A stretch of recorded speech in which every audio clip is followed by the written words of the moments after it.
ചുരുങ്ങിയ ചെലവിൽ വീട്ടുമുറ്റത്തൊരു വിളക്ക്, വൈദ്യുതി വേണ്ട, ബാറ്ററി വേണ്ട, പൂർണ്ണമായും സോളാറിൽ പ്രവർത്തിക്കുന്ന ലൈറ്റുകൾ നിങ്ങളുടെ വീടുകളിലോ സ്ഥാപനങ്ങളിലോ എവിടെയായാലും സ്ഥാപിച്ചു കൊടുക്കുന്നു.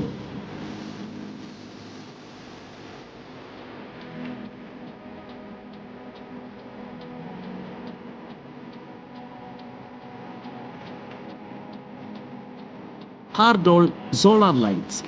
കൂടുതൽ വിവരങ്ങൾക്ക് വിളിക്കേണ്ട നമ്പർ 9447132148.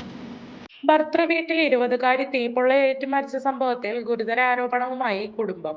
ഭർത്താവ് ഷാരോൺ അർച്ചനയെ കൊന്നതാണെന്ന് പിതാവ് പറഞ്ഞു. സംശയരോഗിയായിരുന്നു ഷാരോൺ. അർച്ചനയെ ക്രൂരമായി മർദ്ദിക്കുമായിരുന്നു. 6 മാസമായി ഫോൺ ചെയ്യാൻ പോലും അനുവദിച്ചിരുന്നില്ല. മകളുടെ മരണത്തിൽ ഭർത്താവിന്റെ കുടുംബാംഗങ്ങൾക്കും പങ്കുണ്ടെന്ന് പിതാവ് ആരോപിച്ചു. മെമ്പർ പറയുമ്പോഴാണ് മരണവിവരം അറിയുന്നത്. കല്യാണം കഴിഞ്ഞിട്ട് 7 മാസമേ ആയിട്ടുള്ളൂ. പ്രണയവിവാഹമായിരുന്നു. ഷാരോൺ കഞ്ചാവ് ഉപയോഗിക്കാറുണ്ടെന്നെല്ലാം കേട്ടിട്ടുണ്ട്. അവളെ ഒറ്റയ്ക്ക് എവിടെയും വിടുമായിരുന്നില്ല.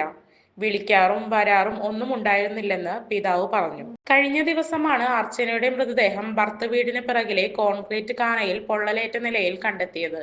വീടിനുള്ളിൽ വെച്ച് തീ കൊളുത്തിയ അർച്ചന ദേഹമാസകലം തീ പടർന്നതോടെ വീട്ടിൽ നിന്നിറങ്ങിയോടി പിറകുവശത്തെ കാനയിൽ ചാടിയതാണെന്നാണ് നിഗമനം.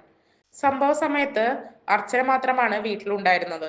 മകളുടെ കുട്ടിയെ അംഗനവാടിയിൽ നിന്ന് വിളിച്ചു കൊണ്ടുവരാൻ പോയ ഷാരോണിന്റെ മാതാവ് തിരികെ വന്നപ്പോഴാണ് മൃതദേഹം കാണുന്നത്. ഷാരോണിനെ ഇന്നലെ തന്നെ കസ്റ്റഡിയിലെടുത്തിരുന്നു. കൂടുതൽ വാർത്തകൾക്ക് ഞങ്ങളുടെ ചാനൽ സബ്സ്ക്രൈബ് ചെയ്യുക.